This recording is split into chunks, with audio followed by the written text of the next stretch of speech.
This is Good Morning Indiana, working for you. The time right now is 4:27 here. It's Monday morning. Thanks for joining us on Good Morning Indiana. To start your work week, I'm Lauren Casey. And I'm Meredith Barrick. We begin with an event happening today at the State House. It is Advocacy Day, and we're going to be hearing from one group who want lawmakers to hear what they have to say. Yeah, we'll be talking with people from Moms Demand Action. They're one of the groups that'll be lobbying here to have their voices heard at the State House today for Advocacy Day. There will be several different groups of people and supporters of different causes here today, but this is one issue we'll be taking a look at today. We'll hear what they want lawmakers to do to stop the violence here in our state. Right now, we do want to talk about the forecast. It's the start of a work week, so good morning, Todd. Hey, good morning, ladies. Had your weekend good? Yes. Good weekend. Yes. All right. It was a wet one, though. It was. Yeah, I was going to say it could have been a little drier. I know. I went to the movies and it was packed. So I can only imagine. Stay inside. So clouds are still present. The radar, though, is quiet for a change here this morning. Give us a little opportunity to dry out here on this Monday morning. There are still some river flood warnings out there, so be aware of that if you're going to be out and about across town in some of those flood-prone areas. 36 in Logansport, 41 in Bloomington, 37 in Kokomo. So we're all above freezing. That is good news since there's still a little bit of moisture out there on the roadways. As we go throughout the day today, it's definitely not the brightest day, but it's not the worst day for mid-January, as high temperatures will still be about 10 degrees above normal for this time of year. As we get up to 46 degrees, just don't plan on seeing much in the way of any sunshine here throughout the day today. All right, Todd, we'll take it anyways. All right, another story we are following today is out in Owen County, and this is a story we've been following for a while now. It has to do with the fire department and how they cannot come to a contract agreement with the firefighters, mostly a volunteer operation out in that county. Yeah, so they will be meeting later today to figure out what is going to happen with this fire department. Obviously, a fire department cannot run if it does not have firefighters filling it and fighting those fires that happen in the community. So we'll hear more on what is going to lead up to this meeting, and then we will continue to follow this throughout the week. Yeah, and they're expecting to have a lot of people come out to this public meeting as well. Since the entire community is impacted by this. And another story we are following for you today is about the national championship. That game is tonight on ESPN, and we want to break down what the two teams, Clemson and LSU, are doing to prepare for the game. So we're going to be hearing from both of them this morning. Yeah, kind of nice. No Hoosiers in this fight. You know, no Indiana teams. You just got to pick one. So you can choose whomever you want to cheer for, and I don't think anyone will give you a hard time. So we'll have that story plus much more news, weather, and traffic to kick off your Monday right here on Good Morning Indiana. This is Good Morning Indiana, working for you. A decision could be made to determine the future of the Owen Valley Fire Department, the dispute that has already caused the department to lose firefighters. And a new bill could change how Indiana votes, while lawmakers proposing to allow more time at the polls. And a longtime officer is breaking barriers and making history in her Indiana city. How she's turning her grief into purpose as she takes on her new role. 4:30 here on your Monday morning. Thanks for joining us. I'm Meredith Barrick. And I'm Lauren Casey. Todd Clausen is with us this morning to break down our Monday forecast and look ahead to the rest of the week. Todd, what can we expect today to start the work week? Lots of clouds. Okay. But above normal temperatures. So that's kind of the trade-off. It's not going to be a bright day, but at least temperatures will be eventually climbing up into the mid-40s after what was a tremendous amount of rainfall on Friday and then into the day on Saturday. And then even yesterday, we were dealing with some drizzle and a few flakes mixed in. 39 degrees. That is the current temperature in Indianapolis, and all across central Indiana. Temperatures are in the 30s and 40s. That is key because everybody is above that 32-degree mark, and with the clouds in place, these temperatures should not drop off much more throughout the course of the morning hours. So you don't really have to worry about any icy spots at this point. Maybe there could be a couple here or there with some bridges and overpasses, but nothing widespread. There's a little bit of patchy drizzle still across the area, but nothing that's really going to hamper the morning drive here as we get the work week going. Any significant precipitation, that is going to be across extreme northern Indiana and then eventually into Michigan. So a lot of clouds around today. Don't bank on a whole lot in the way of sunshine here throughout the day, but notice the temperature trend. We really don't do a whole lot with the clouds in place. 38 degrees by the noon hour, and then high temperatures this afternoon will eventually top off in the low to mid 40s. The time now is 4:31. Let's get a first look at traffic on this Monday morning, Lauren. All right. right, Todd, thanks so much. Here's a live look right now to the west, I-465 at Sam Jones Expressway. You can see closely there. We have a police car and a vehicle there on the shoulder of the road.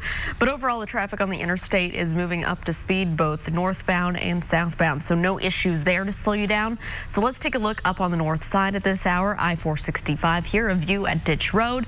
Traffic is quiet there on the north side at this early hour. We'll continue to keep a close eye on your interstates and your streets and keep you updated throughout the morning. New overnight police are searching for the driver that crashed into an apartment complex, then left the scene. This all happened just before 3 at the Mason Gardens Apartments that's near 42nd and Post Road. Neighbors tell RTV6 a woman was sleeping on the other side of the wall where the car crashed. Officers on scene tell us luckily no one was hurt. The future of a local fire department could be decided today. The Owen County Fire Territory Board is set to meet about a contract agreement with the Owen Valley Fire Department.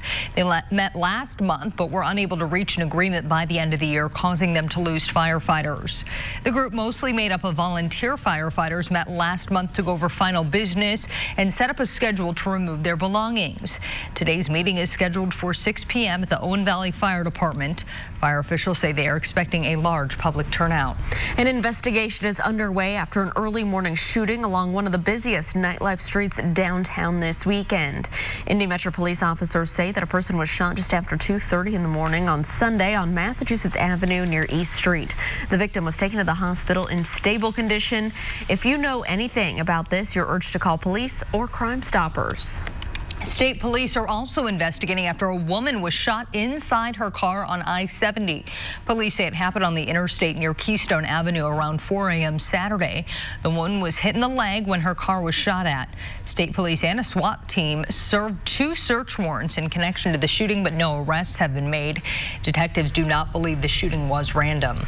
It is 4:34 this morning. Police are still searching for multiple suspects accused of shooting 2 employees at a Lawrence restaurant. The attempted armed robbery happened just after 7 o'clock Saturday night at the Bando restaurant on Pendleton Pike. Police say that the suspects entered this restaurant through the back door and then they shot the employees. Authorities say the suspects were never in the same room as customers. The suspects fled south after the shooting and nothing was taken during the incident. The employees are expected to recover. A new bill is working to keep Indiana's polls open longer on Election Day. The bill, sponsored by Republican Representative Tim Wesco, could change Indiana's current closing time from 6 p.m. to 8 p.m. He says Kentucky and Hawaii are the only states that close that early as well. Supporters say the extension would boost Indiana's voting turnout, but county clerks say they're concerned that the change would make it more difficult to find enough poll workers. RTV6 is working to get a resolution for frustrated residents right here in Indianapolis. People say they've been trapped inside their homes, their cars here flooded out. Now they're hoping that our involvement can get the water moving out. RTV6's Nicole Griffin has the story. It was actually worse than this. It was over the curbs. Overflow from a lake inside this Castleton apartment complex is leading to a major flooding situation. The parking lot is covered in inches of water. That car on the very end right there, the Civic, is my car. Judith Hillier lives at waterside of Castleton, but didn't agree to be this close to the water, and she isn't too happy that it could possibly damage her vehicle. We had to cover up my muffler with a trash bag yesterday just to make sure no water got inside. There was actually a lady, her car did fill up with water yesterday. Judith says the complex did set a pump up in the water, which is found in the middle of our little lake with the trash can. But she says there is a bigger issue here and worries if something isn't done to fix it, the flooding will continue every time there was heavy rain. They said that there was blockage, not from our side, but they wanted to say that it was from the city side, connecting the interstate. Really, I think we need to work on the drainage system here. Until then, she's having a difficult time even leaving her apartment. It's hard to get to work, hard to go get groceries or go about your daily life when you have to swim to your car. And she worries what's going to happen when there was more rain later this week. I feel like we got to do better. Anytime we're getting rain now, we're just kind of scared. Well, that was Nicole Griffin reporting. We tried contacting the managers here at this complex to see what's being done to resolve the issues. We were told to call back later today. The spokesman for the Department of Public Works tells us the retention pond in the question drains under private property into the state's public right-of-way. The city doesn't own anything immediately downstream, so we've reached out to INDOT, and we're going to find out who is responsible for this flooding. Meredith? One woman is making history in central Indiana, and her incredible journey shows how strength can turn grief into purpose. Lossie Davis is the city of Southport's first black woman appointed to the police department's command staff. She's been in law enforcement for 3 decades and is now assistant chief. After her son was murdered while attending a basketball camp in Tennessee, Davis formed Broken But Blessed Ministries, a grief and healing ministry and book club. Davis is using her peaceful point of view to promote better relationships between people in the community who may be at odds. One thing we have to learn how to do, we have to learn how to live and work together as brothers and sisters in this world. Because if we don't, we will perish as fools if we don't learn how to live together and work together in this life. Through her ministry work, Davis also wrote a book in memory of her son called God's Purpose for My Pain. She's also the First Lady of Ambassador Baptist Church. You can learn more about her inspiring story on the RTV6 app. Thousands of Iranian protesters angry at their government after it accidentally shot down a Ukrainian passenger plane. Coming up, the words of support President Trump is offering to those outraged. Thousands in the Philippines are being evacuated after a volcanic eruption near the capital city. Still ahead, why experts believe an extreme eruption is still to come. Todd. And we're dealing with lots of clouds around this morning. It's not going to be a bright start to our day, but temperatures on the decent side here for the middle of January will actually be above normal for a couple days this week. But there is a lot more rain to come, and we'll talk about the timeline and when that rain arrives coming up in your Storm Team 6 forecast. The time now is 4:38. You're watching Good Morning Indiana right here on RTV6.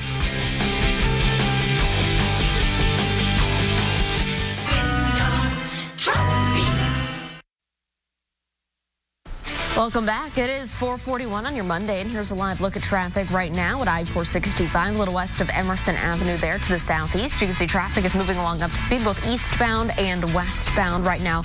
No major issues to report around the metro area. Protests in Iran are mounting after the country's leaders admitted to accidentally shooting down a Ukrainian passenger plane. President Trump offering support to the Iranian people as questions continue to linger about the drone strike against Qasem Soleimani. ABC's Megan Tevrizian has the latest.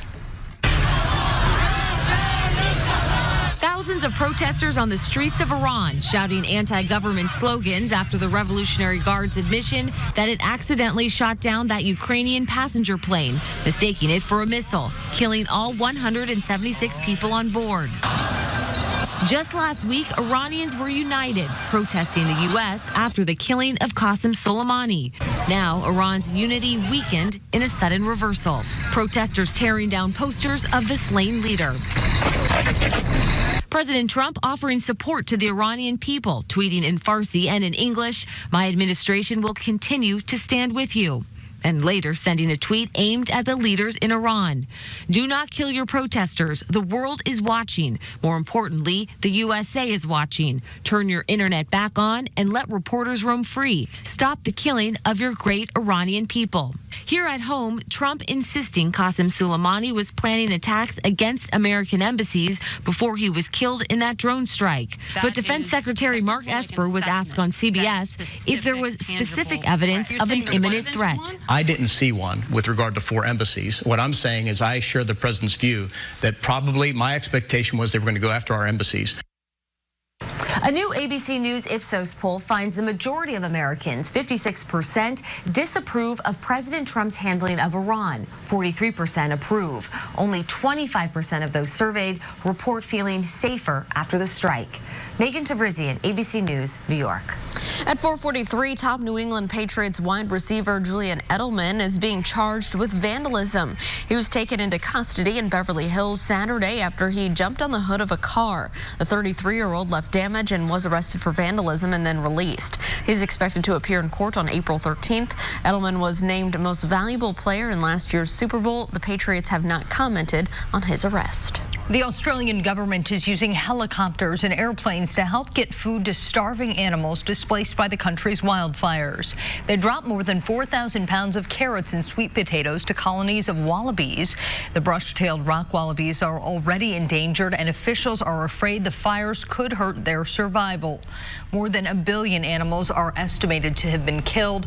Most of those fires, however, are now under control. At 4:44, total evacuation has been issued in the Philippines after a volcano began spewing ash miles into the air. The Taal volcano began erupting on Sunday near the capital city of Manila. This morning, streams of lava are beginning to gush out of that volcano. Officials have raised the alert level, saying an explosive eruption could happen in the coming hours or days. More than 450,000 people are being evacuated with the help of the Red Cross. And another volcano in the Galapagos Islands is erupting. Lava can be seen spilling out of the La Cumbre volcano, causing the area to be on high alert. It's on the Fernandina Island, which is home to unique animals like iguanas, penguins, and others. The Galapagos National Park says that they're continuing to monitor the environmental effects of this eruption. Back here at home, quieter day in the weather department, Todd, and we could use it to dry out from all that rain. We really do need the opportunity to dry out, and we'll get it at least for a couple days to start this week, but there is unfortunately the potential by the end of the week of a lot more rain heading our way. But here is Storm Team 6 radar, and there's a little bit of patchy drizzle out there. Radar can't pick that up, but it shouldn't hamper your morning commute. You may just have to throw on the windshield wipers briefly a couple times here this morning, but the bulk of the moisture has pushed to the north. We just have lots of clouds that are left in place across the area. If you're traveling to northern Indiana, I will point out along the top tier of counties, right along the Michigan border, which does include the toll road, there is a winter weather advisory where there could be some slick spots. But once you get south of there, we have temperatures that are above freezing all across the area. But the areas you see in green here along the Tippecanoe and the Wabash River, and then also the White River as you work your way through portions of Marion County down into Morgan County, and then a few rivers up towards the Muncie area, still at flood stage.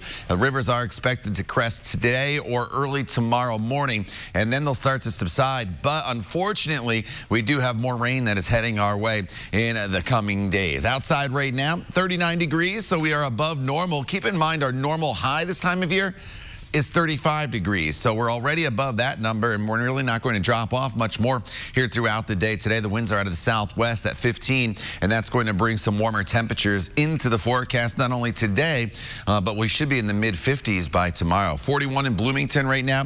It's 40 in Greenfield. 35 is our cool spot over in Crawfordsville, and 38 is the current temperature in Richmond. So as we work our way throughout the day today, the clouds are hanging very tough throughout the morning hours. Once we get to this afternoon, I'm hoping they thin just a little bit for some sunshine. It's definitely not a guarantee throughout the day today, but the clouds should thin just a little bit. And as they start to thin, that's when the temperatures will start to warm up into the mid-40s for your afternoon high, right around 45 degrees here in Indianapolis. This evening, if you have plans, mostly cloudy skies, but dry.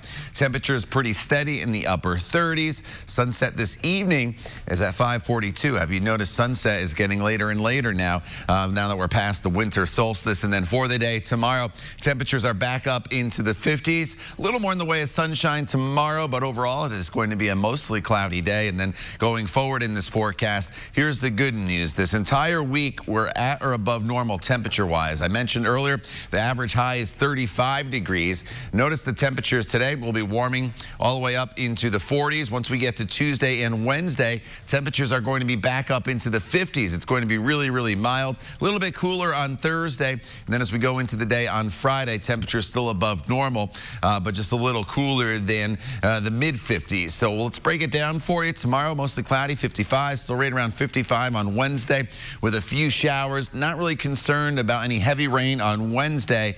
However, once we get to Friday, there could be a little bit of a wintry mix to start on Friday. Shouldn't cause too much in the way of any issues as temperatures eventually get up to 50 degrees. But Friday into Saturday, unfortunately, we could see another couple inches of rain rain as another storm system heads our way. Lauren? All right, Todd, thanks so much. Here is a look right now at traffic as you're heading out the door to kick off your work week. I-465 and Keystone Avenue up on the north side. Traffic here moving along up to speed. No delays or issues to slow you down. So let's take a look right now at our traffic now map and the south side. Good morning to you as you're traveling northbound on State Road 37, starting in Greenwood at Stones Crossing Road, heading up to the I-465 ramps at Harding Street. A 12-minute drive, so no delays there. And over here, starting off in County Line Road, heading up to I-70 at the North Split. It's a 12-minute drive on the interstate, so no issues. Let's take a turn right now to the west side, show you a live picture at I-465. This is a view from Rockville Road. Traffic is traveling just fine this morning. We'll continue to keep our eyes on the roads, and we'll let you know if you need to reroute. Boeing is hoping a new CEO means positive changes for the controversial company. David Calhoun is set to begin his first day as Boeing's CEO and president today. The leadership change comes after the former president, Dennis Muilenburg, resigned last month. The company said the shift was necessary to restore confidence in the company as it works to repair relationships with regulators and stakeholders. Boeing had to ground its 737 MAX aircraft after it was involved in 2 devastating crashes, killing more than 300 people. It is now facing multiple lawsuits and investigations related to the 737. Tesla is making history once again. Elon Musk's company is now the most valuable U.S. automaker ever. At last check, Tesla's shares had a market value of $86.5 billion. That beats the company's record high of just over $76 billion in 1999. They still have a long way to go, though, to become the most valuable in the world. Toyota's market value is about $228 billion, and Volkswagen stands at $100 billion. Tina Fey and Amy Poehler will be back to host the Golden Globes. Just weeks after this year's awards, it was announced the 2 comedians were on board for 2021. Fey and Poehler hosted the Golden Globes together from 2013 to 2015. They've also won at the awards ceremony. Fey won twice for her role in 30 Rock, and Poehler won for the show Parks and Rec. A date for next year's Golden Globes has not yet been set. At 4:51 on RTV6, we're getting ready for the Oscar nominations. In a few hours, the nominations for the 92nd Academy Awards will be announced on Good Morning America. The announcement will start this morning at 8:18. For the second year in a row, the show will not have a host. The ceremony will be held February 9th. You can watch it right here on RTV6. A competition is now underway in Florida to catch some giant reptiles. After the break, we'll show you the state's bizarre tradition that also helps the ecosystem. And a local group is ready to rally at the State House to make their voices heard about gun violence. New at 5 o'clock, what they are pushing lawmakers to do about the ongoing issue. But first, I'm Vinny Politan. Coming up today on Court TV, we are live in Fort Myers, Florida. Mark Sievers on trial for allegedly masterminding the murder of his own wife, hiring his best friend to do it. Prosecutors getting close to wrapping their case. It could happen today.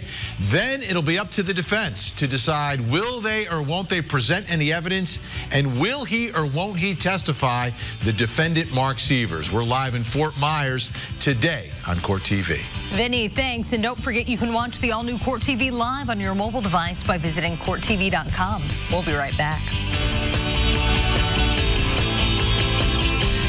Team 6 working for you. all right, Florida calling all snake hunters to the southern part of the state for the annual python hunting competition. It kicked off this weekend. Hunters of all ages will spend a total of 10 days roaming through the Everglades in search of Burmese pythons. The reptile is considered an invasive species in the area. Experts say they have been damaging Florida's ecosystem for years. Great thing about this Python Bowl is that you got over 500 people that are going to be out in the Everglades capturing pythons, taking them out of that environment so that the animals that belong there, that are part of that ecosystem, can again start to rebound. Hunters are judged on the size of the snakes they catch. Winners will receive prizes ranging from ATVs to cash. And just in here on Good Morning Indiana, we are going to send Todd Clausen down to Florida to participate in this challenge. He will be reporting live all weekend long, or all week long, because you love snakes so much. I'll be on the boat or in the car. Somewhere. I'll be watching. From afar. I don't mind spiders. I don't mind mice. But snakes, not for you. You have the heebie-jeebies right now, don't you? Just get the chills. Right now. All right, outside right now. Temperatures are in the 30s across the area. 39 in Indianapolis, 36 in Logansport. 40s, though, in Bloomington and Muncie. Radar is quiet in the center of your screen. That's the good news. Today, we do get an opportunity to dry out, and temperatures with cloudy skies will actually be above normal today, topping off in the 40s for just about everybody. 50s return tomorrow. More on that forecast and beyond coming up when Good Morning Indiana continues. Time now is 4:57.